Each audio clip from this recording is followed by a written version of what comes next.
I would say that so in a Korean joke, if you work hard when you're young, you're gonna work hard when you're old.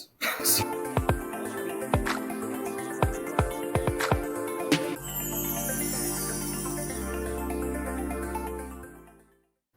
Hello and welcome back to the Get Stuff Done podcast. Today I am joined by Dr. Eric Kim.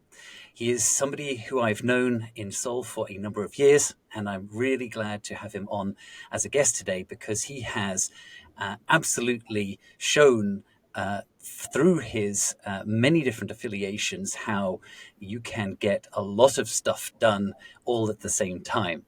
So let me tell you a little bit about him. He is currently an associate professor at the Graduate School of Business Administration, Keio University. He's also an adjunct professor at the Graduate School of Business at Yonsei University. Go Yonsei. And he's also the founder and CEO of Datacrunch Global, which he set up in 2016 and is a solution for companies to help alleviate the difficulties of making business and operational decisions with large amounts of data. And so he has been having a lot of success with that over the last 8 years, the same age as RDI, I should add. And Eric is also a regular and prominent guest on other national and international media outlets. So I'm very glad to have him as a guest today. Thanks for joining us, Eric. thank you very much. I'm very honored to join your show today and be selected by you as a person that is not well organized, learning how to be organized. Now, I'm going to jump right in. I know that you've given some kind of TED Talks at some different kind of places. And I've seen your interviews on Arirang and other Korean major media channels. Are those kind of performances? I say performances, appearances, I should say. Do they make you nervous? Or are you not nervous because you've done it a lot and you get very comfortable about it? Or do you always get nervous and you have a way to manage your nerves? It gives me a lot of alert because honestly, I get a little bit stressed before the broadcast by preparing for questionnaires because some area I would know, but news is about like the events that happened today or yesterday. So you really have to be up to date, and you have to, if you were not following the news, you would have to follow it and give your opinion. So um, doing that with other work is sometimes a little bit stressful, but it's a becoming a habit to me to think of, and it gives me a good opportunity to think about the world and learn something new by having to prepare for those kind of questions and interviews. Sure. And so, what is your routine to keep up to date with all that's going on in the world?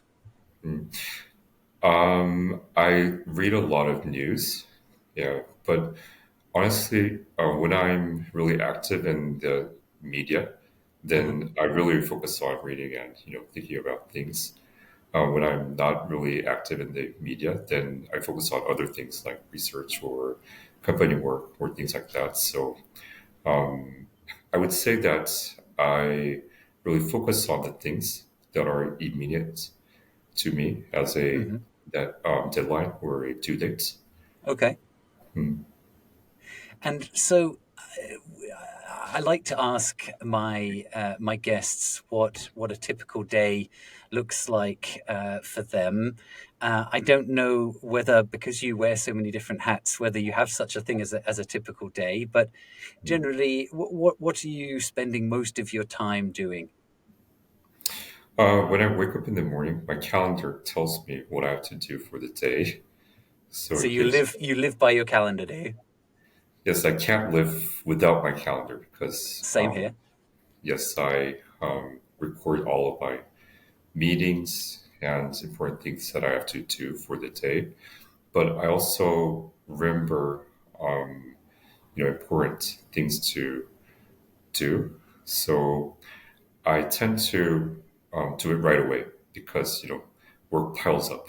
So if I have to send a message to someone or if something comes up on my mind, I'm gonna probably forget it after a couple of days if I don't get it done ASAP. So I tend to clear the items as soon as possible, so that it doesn't get in the way of other things that might emerge tomorrow or a couple of days later. Right. ASAP, you mentioned there, probably the most heavily used acronym, the most heavily used English acronym in Korea, probably is ASAP. Often we don't, as service providers, we often don't get the opportunity to ask, when do you need this by? Not least because we probably know the answer. It will be ASAP, no matter what. But how do you balance your roles in education and then also managing and running your business? So I primarily, sorry about it. Let's do it. So my primary role is focusing on business. So that's what I mostly do during the week. And I have certain dates that I focus on schools. So for example, if I'm doing lectures, it will be um, Friday afternoon to late afternoon to evening. So I get into the academic mode around that time. If I have to attend to faculty meetings or if there's a faculty discussion that's going on, I focus my time around those dates that I have to really focus. So because the dates are pretty much predetermined, I can plan out my time, splitting between work and school. Mm, But more importantly, I have to work during the weekends. My mind can never rest. I would say mm. probably I would go home after work, but my mind is still working to think about what I should do, how do I get things done, and when I should get things done, and how I should get things done. Got it. Have you always been in that mode, that kind of switched on mode, or is that something that has come since setting up your business, particularly? I would say that so in a Korean joke, if you work hard when you're young, you're gonna work hard when you're old. so Okay. So yeah, so it means that you don't get to relax when you're old because it becomes a habit for you. But what I also see is because you have the habits of working hard, more work will come to you when you get older. But Right. I would say that I kept myself really busy and try to do a lot of things. I tried to live fully since I was in college ages and that habit continued, I would say, or which um, you know is a reason why I can live like this right now. But personally, I don't really consider myself as busy because this became just just very natural to me. But Okay. people think that I'm busy, but I'm not sure if I'm really busy. Um, Like this, in the sense that it doesn't feel like work in that sense. You know, Yeah, you well, it is work, but this is not abnormal to me. So when you feel like you're busy is when the workload is overwhelming, beyond what you have been doing. But this right. is you know very natural to me, and I also spend a lot of time with my family.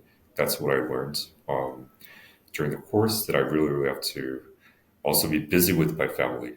You can't just be busy with work because then you're going to be losing something really, really important in your life. Right. Yeah, I mean, I definitely have been. Quite clear to me that we can go through a whole day with Hmm. being busy with meetings Hmm. and that day is then part of a working week, which we just think of a couple of days, and we have our schedule. But for mm, children, like our young children, still in the context of their life, a mm. day is relatively long. I mean, Right. it Mm, really is, compared to us, mm, a much longer experience. And so I'm mindful of that, mm, that that to always make sure that I'm checking with them as much as possible, mm, and acknowledging that difference in time perception, for sure. mm. Yeah, I think it's a priority decision.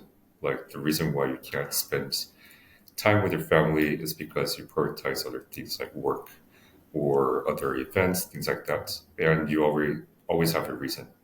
If you do not get these things done, then you can't support the family, whatever, when you have a Yeah, reason.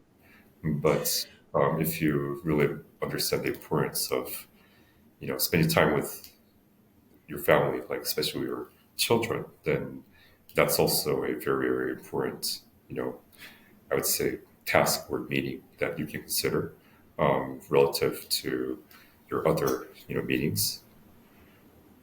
absolutely. And I think the other thing that's interesting to see is that parents are often really, having children is a really good way to make yourself hyper productive, Hmm. because you're still trying to do the same amount of things, but you have extra responsibilities which you have Right. to squeeze in.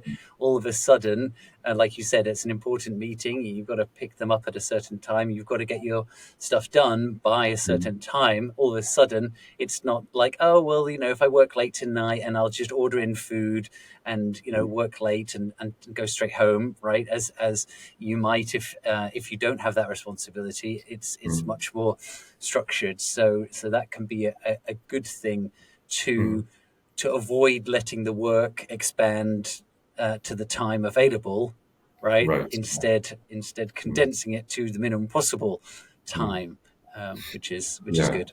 Hmm. That just reminded me of how I get things done. So I said that Okay. I do things ASAP before I forget about it or before it gets piled up, so that it becomes an obstacle for a thing that might emerge in the future. But also, I simplify things, so I don't do things in a complicated way. I do things in probably a simple way. So that's how I save time, and it probably got me a lot of practice to simplify doing things and a lot of courage as well. And the reason probably I was able to simplify things was because I was so busy. I couldn't do it in super details. Then I had to think about what's really important and let's just do the important part. And I learned that that's sufficient. So if you live a busy life, you have a tendency that you have to be like super detailed, like 100%, you know, fully, prepared and things like that. But sometimes if you look at most of the things, I think that's too much. That's not even required. Yeah. Yeah, no, that is I think that's a really valuable realization. I also, when I started running my business, also that you can't do it all as well. Hmm. And the work that you have decided to focus on for your business is probably the thing that you do relatively best. Hmm. But if it's restricted and bound by your capacity, then it's not going to be anything more than just you, and that took quite a long time for me to accept. Um, but Right. but it is a fact that no one will work as hard or do as much as you, the founder, Hmm. and that you just have to accept that. Right. Otherwise, Right. you're always chasing. the unachievable goal, right? Mhm. Yeah. So listening to you, I think that if you cannot simplify work, then probably you can't get a lot of things done. So that means that if you're super, super detailed and you want to be 100% prepared for everything, then you're not going to get anything done probably. And once you start to let go of things by yourself, and once you learn how to delegate stuff, that's when you are able to get things done. But as a person working really, really hard, the first fear you will have will be delegate stuff to other people because you can't trust them. You have to confirm. Yeah. Right. Mm, So tell me a little bit about Datacrunch. It's mhm. got a really good name, which I think reflects very well what it is that you do. But tell us a little bit about the company and the space you're in. Okay, so data crunch is what we do is we crunch data. So that's the reason why we're data crunch. And I was thinking about when I founded this company in 2016, I had to explain what we do very, very simply to our clients. So I was thinking about a name because if I give a name and then if that doesn't explain what we do, then I thought that would be very hard to do sales. So what we do is in the company, there's so many operational data and like people crunch data on Excel to generate basic, indicators data for decision making reporting, and that takes a lot of time. So we have a solution to support that data crunching work. Like we replace the Excel data crunching, and when you come to work in the morning, all the numbers will be all prepared. So it really accelerates decision, and it also provides numbers that you can't generate with human labor. So that business can make better decisions. So we automate data crunching. That's what we do at Data Crunch. I see. I see. And it is. Are you finding that this is most attractive or most useful to certain sectors, or is it very widely applicable? Mm. So any sector that has sales, inventory management like SCM, CRM, and production will require having a interfunctional data set to make decisions. For example, if you want to sell something, you need inventory, right? So then you have to make a sales decision tied with inventory. So you have to have an integrated data set. So that's what we provide. So I would say that most of the companies are relevant in our industry. And I think it's becoming more and more relevant because we made probably a smart decision not to join the AI hike in 2018 because I was foreseeing that we can't compete with Google or OpenAI or Microsoft in AI development, and soon AI will become a cheap infrastructure.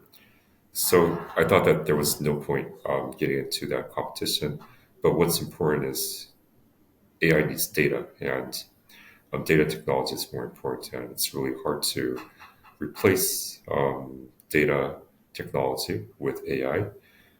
Maybe in the future we might be able to do it, but for at least for a couple of years, it's going to be challenging to do that.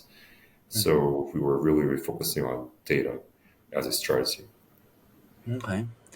And I often hear from large companies Mhm. that they have um, so much data that they just don't know what to do with it, right? They can't extract the value. Mhm. Do you have any kind of um, like stories or situations where you were literally just shocked at a particular company because it was just so basic, so underdeveloped, and yet still Mm. such a large organization? Okay. Well, most of the organizations are in that state, I would say. And Okay. the reason why organizations cannot fully utilize data or have a hard time utilizing data is because they ask complicated questions for a complicated problem. So, because the problem itself is complicated, and then you're asking complicated questions and trying Mm, to have an answer out of it, like so difficult even just to understand the situation and the solution. So, I think that what's more important is asking simple questions, like with common sense, like very, very basic questions that maybe an intern might ask. So, those kind of questions are very, very important, I think, for business. mhm, And if you can answer those kind of basic questions, then it gives you a lot of insight about your problems in operation, your strategy, and how to resolve it. So, what fundamentally should be done for all business is answering basic questions, then getting into complicated questions, I would say. okay. Okay. How do you go about protecting your assets? Because presumably there's quite a lot of you know, data transactions back and forth. How do you go about doing that? Okay, so the solution is ours. So we're a tech company. So our solution is our intellectual property. So that's protected. Then it's a question of can other companies, copy our solution or mimic our solution. I would say that that's very challenging because it's not just it's not, the technology is not in the report that we generate, like the columns, the indicators, the formula. It's about how to integrate different types of data. So that's the real complicated know-how that we have. And we have pre-built models that will connect dataset A and dataset B.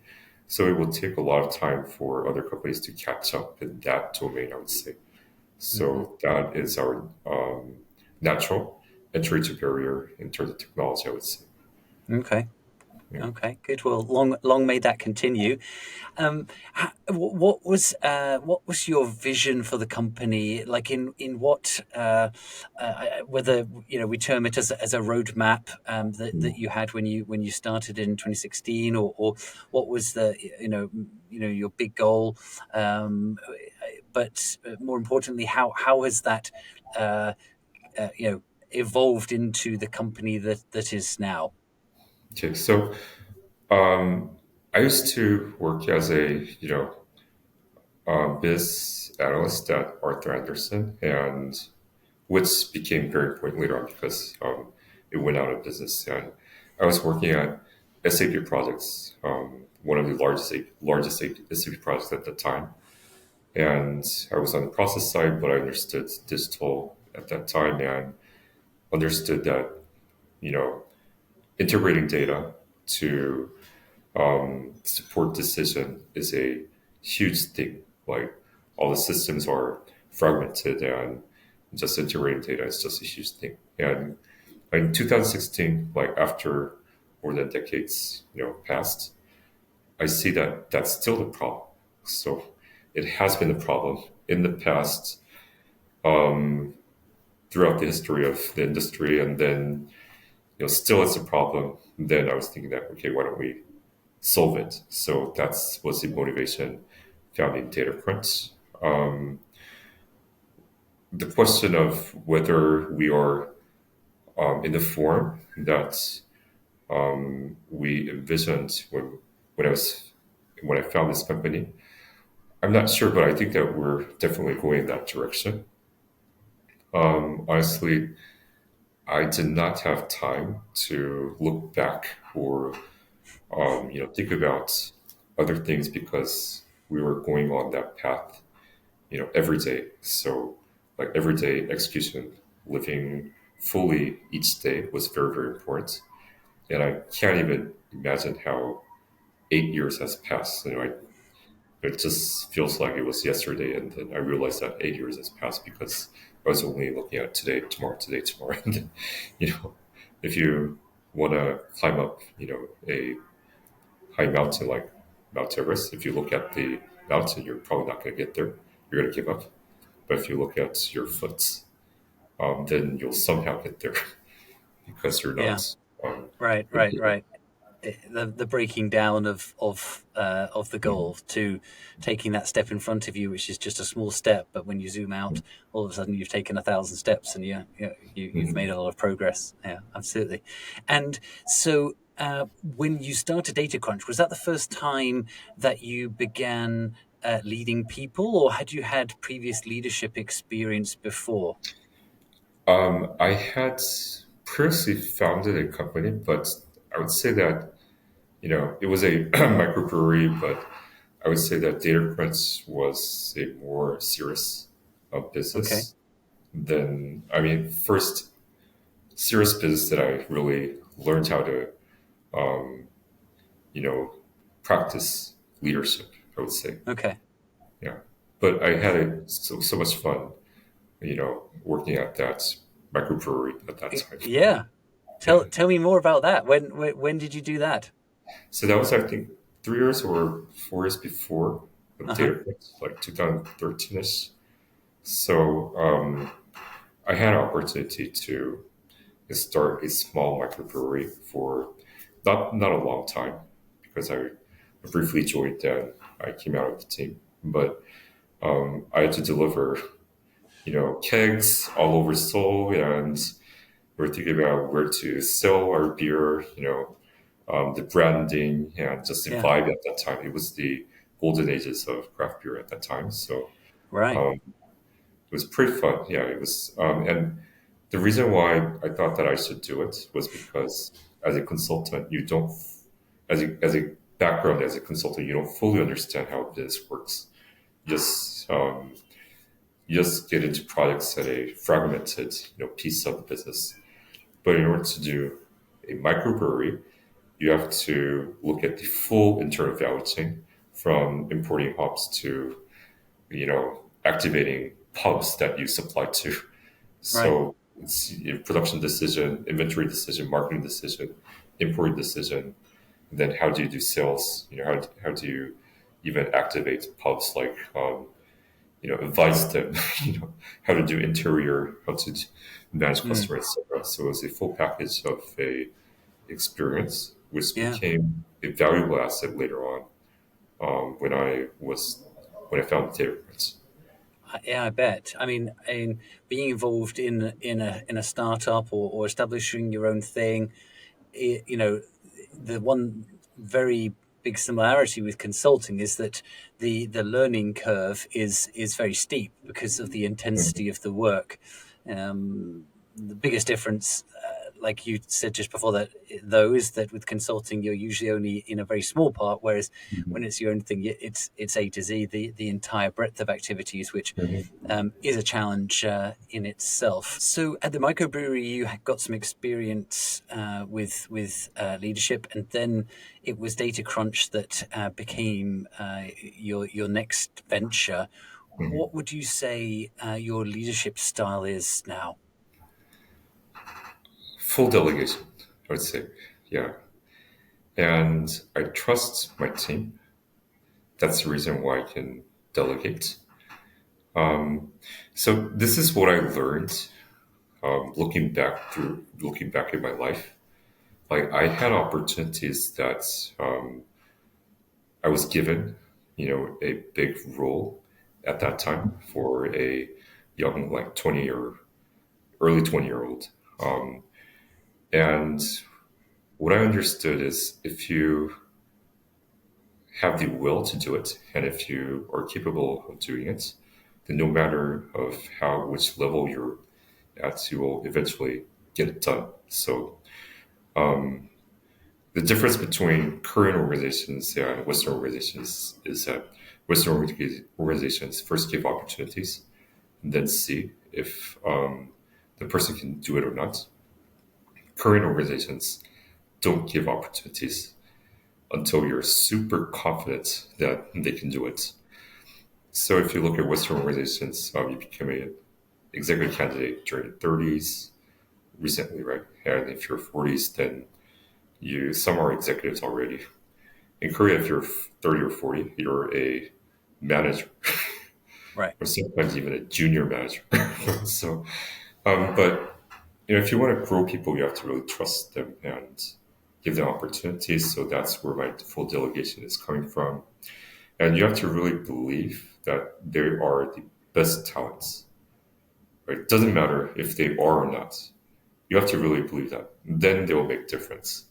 Um, when I was doing my PhD, like some, labs show extraordinary performance. Some labs never perform, right? And when they were admitted, they were all smart students. And I was thinking, why does that variance happen? And I observed one thing. Like if the professor really believes that, okay, my students are really smart, then they would show great potential. And some labs, professors think that you're dumbest, students, and why can't you meet my expectations, etc. Then they become dumb. That's what I observed. Yeah. Yeah. So if you really want to grow a team, then you have to really trust your team. But the condition is that you hire the right people, then trust. Yeah. Right. So, I mean, your example there has brought to my mind the animals that are kept in captivity for excessive amount of time, and mm, then they are released into the wild, and they still continue to move in the same way in which they mm, did within their cage, right? Because right. because Yeah. for them that is their reality. Even though there are no boundaries anymore, they're Mm, free. They're in the wild, but they're still constrained by that mental mm, that mental restriction. You mentioned a key point there that, of course, I'm incredibly interested in, which is finding the right talents, hiring the mm. right talents. Right. Yeah. What's your I don't know. What's your main method, or what's some of your key experiences from hiring people over the last 8 years? So I think that you can really read persons' characteristics through the resume. So, like how you write the resume tells a lot about someone, I think. So it just shows the character. I would say, like, there are like very very strange resumes, like no capital letters, or like I would say, there's warning signs in resumes. So I first look at that, and when you do a copy chat, you can you express how good you're at, or smart how smart you are, but you can hide a lot of things as well. Hmm. Uh, but you can't hide body language. I would say so. I read through the body language and facial expressions. Um, that's where I really get information about Yeah. the candidate. I would say so. Interesting. Those small things really make difference. I would say, like how you write your resume, your body language, and facial expression, etc. So my immediate worry is that if more and more resumes get written using AI and ChatGPT, that's going to reduce that Mm, as a sign, I guess. probably, yeah, but you know, still, like, so that I think I read two things from the resume, like the character of the person and the past dependency of the candidate. Like the experience also cannot lie, and I can tell which kind of situation the candidate is in from reading of the history of the candidate. I'm trying to understand why the candidate is trying to either get a job or transfer from the existing company and Mm. the experiences of the past dependency, I think explains a lot. All right, let me flip that around. What's the biggest red flag that you see on a resume that makes you just instantly, this is Mm. not going to work? Like I would say that most of the people agree, but if you're frequently moving between companies, then for a very, very high chance that's going to happen after we hire them. So that's a initial Mm. What's red flag. frequent for you in your mind? What are we talking when you're saying frequent? Like, in the past, like people would work more than 3 years in a company and things like that, but Mm. it's very challenging to find talents that have that tenure. Mm. If you are moving between jobs like every year, then that's probably a red flag, I would say. And second is like there's sometimes they write something that is totally not conventional, I would say. Um, for example, yeah, I don't want to give specific details, but if the career is totally out of the line of expectation, then that will signal whether either that person is creative, or that person tries to try a lot of things, but it also signals fragility. So, You mean so very different and unconnected types of yes, work in yeah. sequence? Yeah, Hmm. It can be a good thing, but at the same time, it can be a risky thing for the company. yeah. But a company is not trying to hire a entrepreneur, I would say. In a company, like entrepreneurial spirit will definitely help moving things forward. Mm-hmm. But we are looking for someone that will fit in the team. So those kind of you know strange career path might Yeah, signal something that's provides information about the candidates, I would say. yeah, yeah.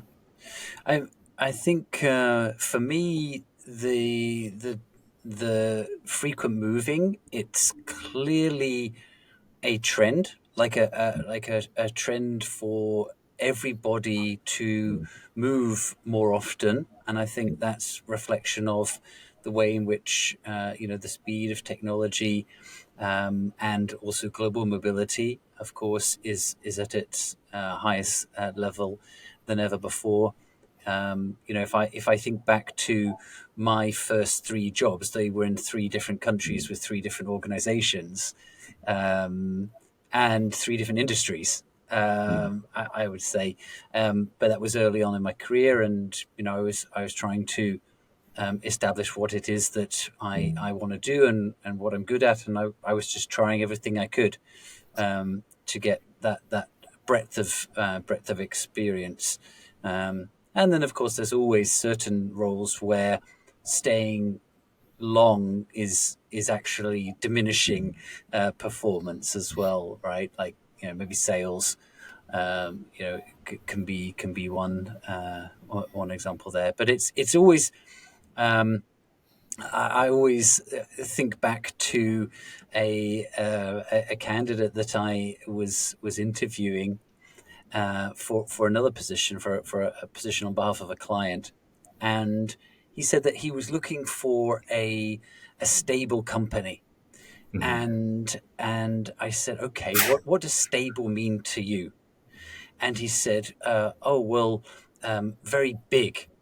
And I said, okay, like what? Give me an example. And he named, I'm not going to say the company name, but he named a very large company. And I said, okay, that's interesting. Well, this company is not a big company. It's just not big. But the funny thing is that the very next year, that company went out of business. Okay. Wow. And so That's I just thought, mostly, right. size is not always a an Mm, absolute guarantee for stable that in his mind he was looking for, mm, right?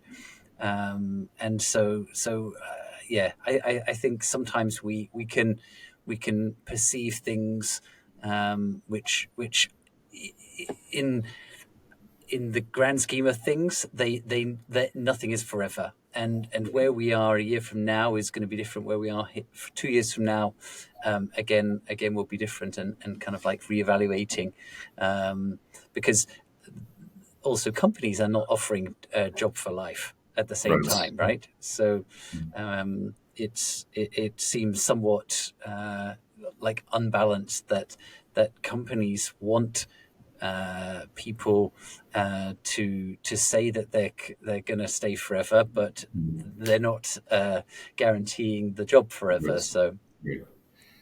But that's also the area that I'm thinking really deeply in and try to find a solution. I mean, find a model of a sustainable organization of how we can retain people for longer. And I understood that, first we have to understand that the reason why people work at a company is to make a living. So if you can't make them make a living, then it really doesn't work as a, you know, employment. So what do you mean by make a living? Is it's not just simply making money to support the family, but work and family events or your very important personal events should somehow be harmonized in the work setting. So as a small company, what I first understood is that although we try to invite great talents, their wives or husbands or parents would ask like, "What? I never heard of that company. It's so small. Like, don't go right, there." And right, you have to persuade. So the decision maker is not the candidate. How about right, yourself? Yeah. right, The decision maker is your spouse or your parent or your relative, your friend that influences you. right. That influences your family, right? Yeah. Then as a small company, it was really important to build a culture that we accommodate those kind of family events needs in a work setting. Yeah, so that's one of our top priorities when we consider work, family first. So, like, we're not Samsung Electronics or Google that people sacrifice their lives to just, get the name. So that was really, really important. And also thinking about how do we make people believe that this is a place that we can settle down as a, career or a workplace.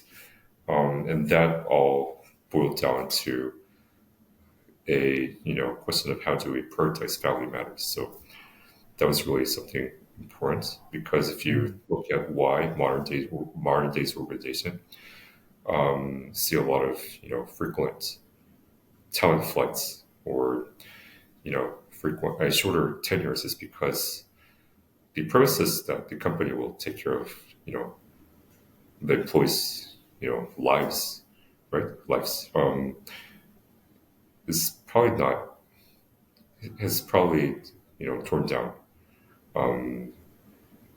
since probably 2000s or things like that. So Mm.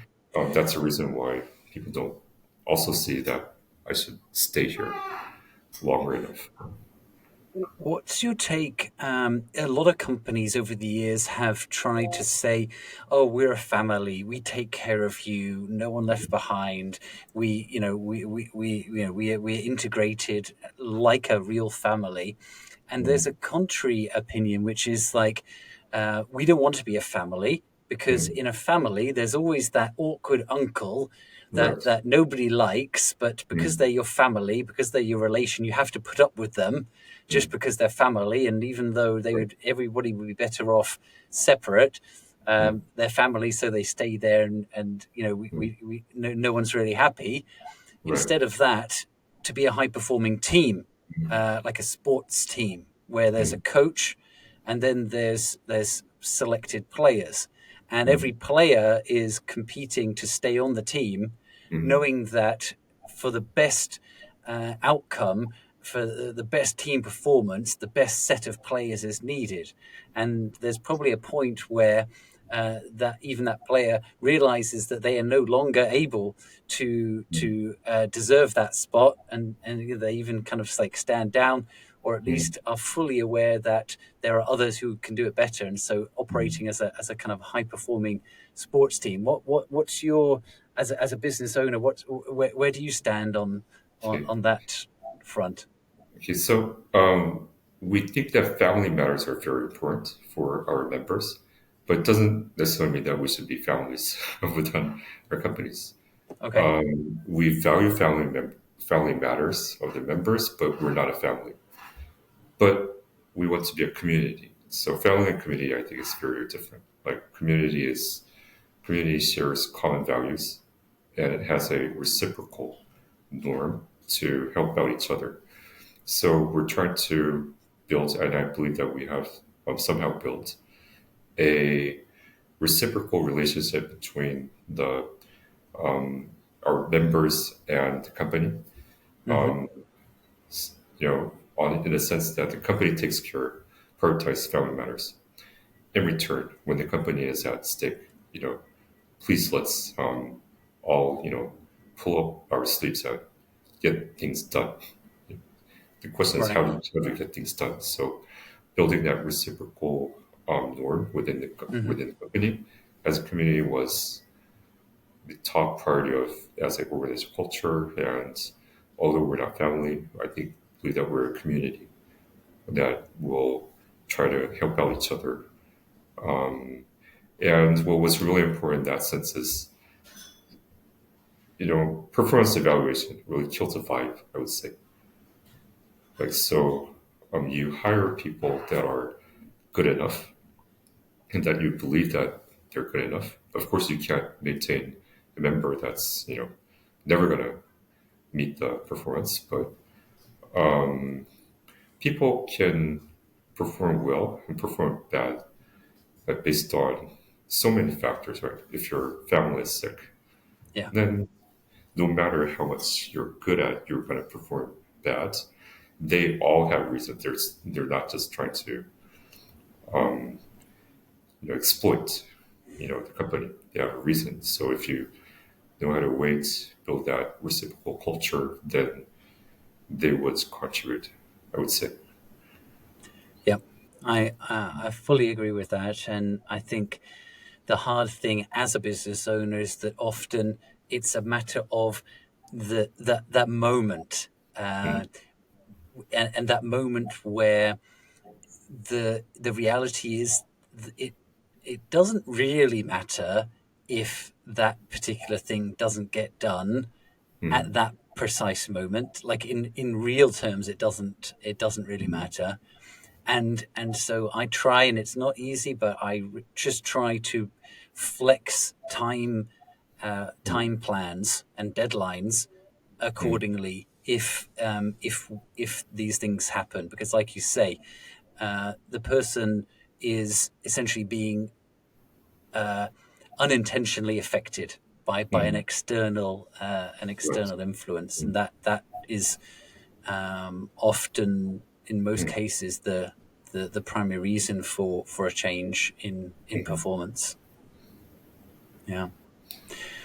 Okay. Well, we have, I think, almost run out of time there, Eric. There was one final question that I wanted to ask you in relation to transferable skills, because, like, we started our talk about how you have different roles in different environments, and transferable skills, of course, the skills which are not technical or specific to one area, but are literally transferable, the things which can be applied to any working environment.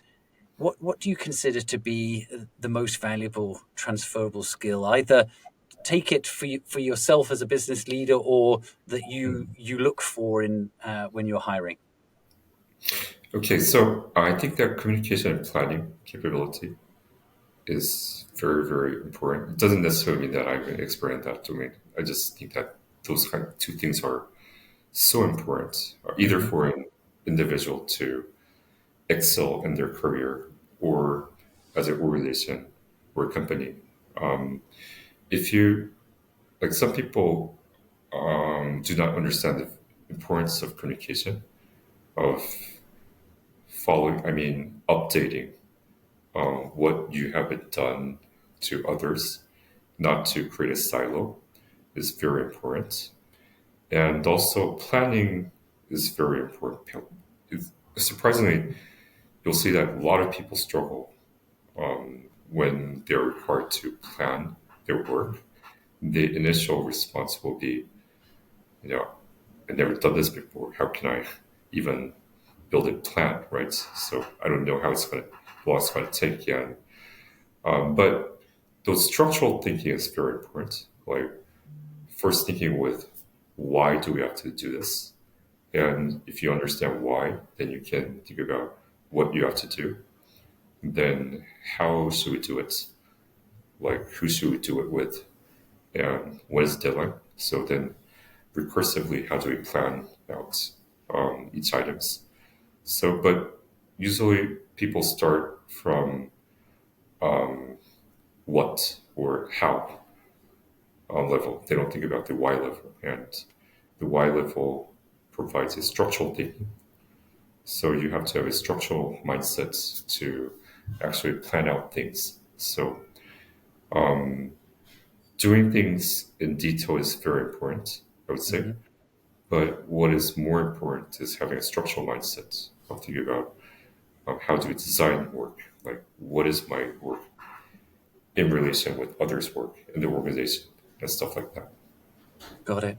Got it. Well, I think clearly you said that you're maybe not the best at this, but you clearly do have a very high level, because you've been able to, uh, get so much done, and maintain Yeah. several roles simultaneously, whilst running your own business, which is all Mm. consuming at the same time, whilst also having a family, traveling, and then also making public appearances. So kudos to you, Eric. That's all we have time for today.